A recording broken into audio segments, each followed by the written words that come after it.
if anyone else might be interested, or we can just get this thing started. Go on. Just get it going? Do your dirt. All right. Andrew's question. Well, that's how big, that's like 10.5. So that means you won't be able to read it. Andrew Lutz, his youngest child and only son, and I have the distinct honor of being the roast master for this evening. And I cannot tell you how excited I am that this day has finally come. There is so much information I know about my dad that all of you have made a conscious effort never to learn in the first place. And I look forward to force-feeding you this information tonight. But before I get started, I do just want to say this, that I want to thank my dad to allow this evening to take place, not only to, supply us so many embarrassing moments and stuff, but also to be a good sport about it and put himself on display.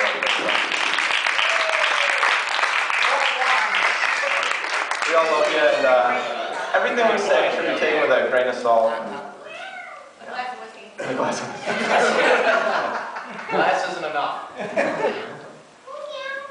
I'm 24, and I don't want to spend another day of my life without telling you people that at one point in my dad's life, he fell into a septic tank. I wish I was making this up. This is the sort of information that allows me to make friends very easily. If things aren't going well, I always have that magic ace up my sleeve. Hey, my dad fell into a septic tank. Suddenly, people want to know more about me. So I tell them, my dad has this innate ability to start singing lyrics and words into songs that never belonged there in the first place.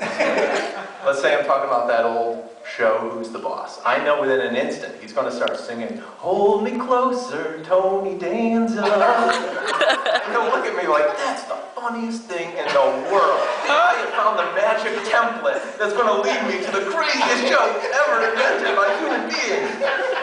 No, it's not. It's not funny. It's not funny. I blame Verona. Verona is where my dad grew up. It's this small, yokel community. Everyone knew each other by name, population a couple hundred, everyone sort of waved to one another. It's sort of like Mayberry, just with a higher percentage of white people. And actually, it's where the toothbrush was invented, and I know this because if it had been invented anywhere else, it would have been called the teeth brush. Yeah.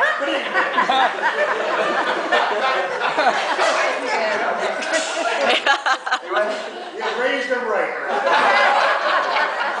That's the best one. He went to Verona Sherrill High School, played football there. Red Devils. That's right. And one of his regrets is that he never made the starting team. But he did. He actually didn't play that one. Right, exactly. But he did tell me a story a while ago in which he's very, very proud. And last game of the season, senior year, hasn't even sniffed the field. A couple minutes left in the game. Team is way ahead. They have the game in hand. That's why they let me in. Right, that's right. The crowd starts cheering, "We want Lutz. We want Lutz. We want Lutz." Soon it's an entire cacophony of "We want Lutz" over and over, and the coach cannot ignore it any longer. He goes over to my dad, and he puts his hand on his shoulder and he says, "Lutz, go see what they want." I think my dad's pretty proud of that. If you've ever seen my dad try to do anything athletic whatsoever, you'll know that he'll never be accused of using performance-enhancing drugs. He came to visit me when I was at college once, got pulled over for speeding, and had 4 points added to his driver's license. That matches the point total he had in his best season of youth basketball. Or wrestling.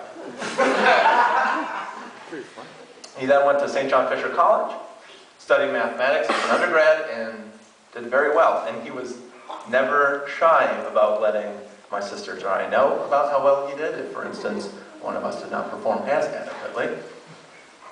But I did a little digging into this, Dad, and you're so old that when you went to St. John Fisher, it was the back row of a one-room schoolhouse. So it doesn't really hold too much water with me anymore, that you got a couple of 4 rows.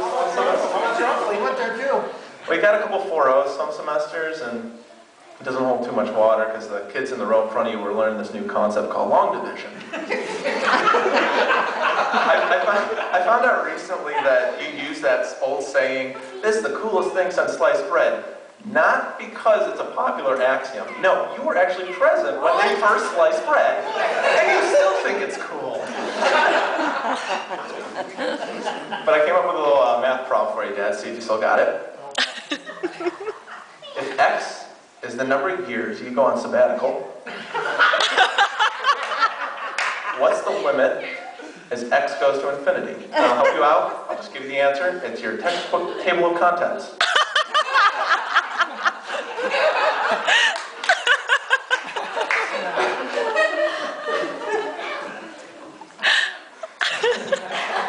My dad likes to say this. I know you know. My dad likes to say that software without a computer is just theory.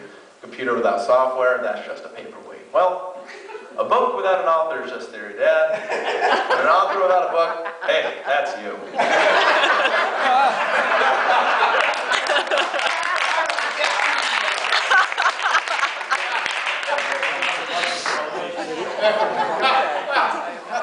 Yes, Dad, software engineering is using scientific principles and engineering principles to create code and programs and other non-tangible items. You can't theoretically write a book. Well, you theoretically wrote a book, so I went online to this online distributor of theoretical books, shamazon.com. I theoretically purchased your book, theoretically received it, theoretically... How much did you theoretically pay for it? Too much. Okay. And in reality, it was pretty bad. It was actually so bad that after I purchased it, it said, well, if you like this book, maybe you'd like these other theoretical books too. We're Still Relevant by Millie Vanilli. Keeping the Marriage Strong by Bill Clinton. And my personal favorite, Hey, Where's My Head? An autobiography written posthumously by Ted Williams.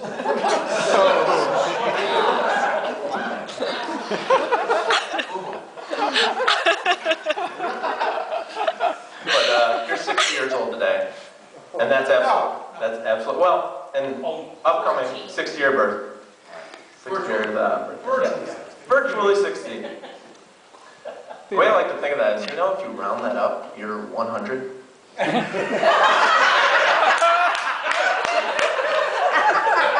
way I like to think of you as There's a lot of you out there. It's fine though, because the only difference between you and a 100-year-old person is that your name and face did not show up on the side of a Smucker's jar this morning and get read off by Al Roker on the Today Show. But if it were to have shown up, it would have fit in perfectly. After he talked about Mabel and Claire and Gladys and all these people. And here's Michael Lutz. He turns 60 years old today. He still likes to go walking when his back does not bother him. And he never misses an episode of The Gilmore Girls. Absolutely. Weird. And he's proud of it. Yeah. And that's why I like it. Dad, seriously, The Gilmore Girls. I'm not going to spend too much time on this. I emailed him once, and it was pretty nasty. And it made him cry and short-circuit his keyboard.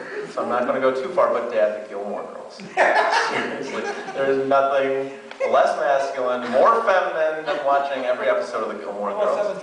Yeah. Richard Simmons called it, he doesn't watch The Gilmore Girls. Okay? He thinks it's too feminine. Right? But I'm going to say this to you, how I would say this to my dog when he gets his nose into something he shouldn't. Dad, no. Bad Dad. But finally, this is the first and likely the last roast of my dad. Just doing the math. The next one would be when he's 120. And that's not to say that he won't reach that, or I don't want him to. I'm just thinking that even if he were to have 60 years to prepare, he still wouldn't be funny. I also know that as bad of a procrastinator as he is, he probably won't actually start preparing till the night before the event. 119. So, no, but we love you, Dad, and again, thank you for allowing us to poke fun of you in this setting. And,